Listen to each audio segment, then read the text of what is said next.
உபேந்திரா கூலி படத்தில் நடித்த ஒரு நடிகரை மட்டும் தான் உங்களுக்கு தெரியும். ஆனால் இந்தியாவோட மோஸ்ட் வாண்டட் டைரக்டர் சொன்னால் நம்புவீங்களா? அவர் பண்ண டைரக்ஷன் சம்பவம்லாம் தெரியுமா? சிம்பிளாக சொல்லலாம், அவங்க ஒரு டைரக்டர் பார்த்திபன். இந்த வீடியோ கண்டிப்பாக இன்ட்ரெஸ்ட்டாக இருக்கும். ஸோ மறக்காமல் ஃபாலோ பண்ணிக்கோங்க. உபேந்திரா அவர் டைரக்ஷன் டெபியூட் ஆன வருஷம் 1992. ஃபஸ்ட்டு படம் வந்து பார்த்தீங்கன்னா ஒரு காமெடி படம். சரி, காமெடி படம் எடுத்துட்டானா அடுத்த படம் கண்டிப்பாக காமெடி படம் தான் எடுப்பான் நம்ம நினச்சிருந்தா, அவர் அடுத்த படம் அப்படியே நேர் ஆப்போசிட்டாக ஒரு ஹாரர் படத்தை இயக்கினார். அந்த ஹாரர் படம் சூப்பர் டூப்பர் ஹிட்டு, எல்லா கிளாஸ்லேயும் ஒன்று ஒரு படம் அப்படி சொல்லலாம்.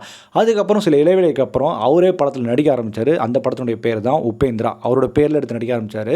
ஸோ அந்த படம் ஒரு டிஃப்ரெண்ட்டான ஒரு அட்டம்ப்டாக இருந்தது. முக்கியமாக அவரோட படங்கள் மேக்ஸிமம் வந்து பார்த்திங்கன்னா சைக்கலாஜிக்கல் த்ரில்லராக தான் அமையும். எப்படி நம்ம ஊரில் வந்து பார்த்திபன் வந்து வித்தியாசமாக கதைக்களங்கள் எடுத்து படத்தை ப்ரெசென்ட் பண்ணுறாரோ, அதே மாதிரி தான் உபேந்திராவும் சரி, அவரோட படம் ஒன்று டிஃப்ரெண்ட்டாக இருக்கும். சிம்பிளாக சொல்லலாம், யூனிக்காக இருக்கும் அப்படின்னு சொல்லலாம்.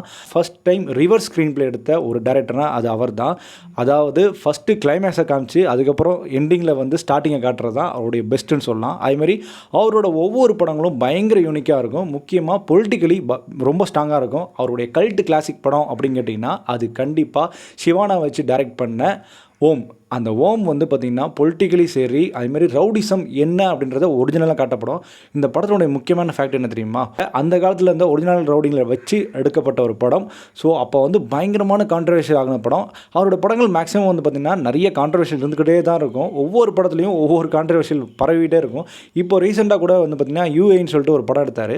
அந்த படத்தில் ஓப்பனிங் டைட்டில் காரை பார்த்தீங்கன்னா, நீ இன்டெலிஜென்ட்டாக இருந்தால் மட்டும் இந்த படத்தை பாரு, இல்லைனா உனக்கு இந்த படம் சூட் ஆகாது. அப்புறம் படம் முடிஞ்சதுக்கப்புறம் எனக்கு படம் புரியலன்னு சொன்னால் நீ கண்டிப்பாக இன்டெலிஜென்ட்டே இல்லை அப்படின்ற மாதிரி சொல்லியிருப்பார். ஸோ அந்த அளவுக்கு மனுஷன் பயங்கரமான யூனிக்கான கான்செப்டை கொண்டு வர படம். அவருக்கு ஃபேன் ஃபாலோயிங் அவ்வளோ அதிகம். முக்கியமாக அவருடைய மேக்கிங், அவருடைய ஸ்க்ரீன் பிளேலாம் ரொம்ப டிஃப்ரெண்ட் அட்டம்ப்டாக இருக்கும். ஒரு ரெகுலரான டெம்ப்ளேட்லேருந்து ஒரு ரெகுலரான ஸ்டீரியோ டைப்பில் உடைச்சவர் தான் இந்த உபேந்திரா.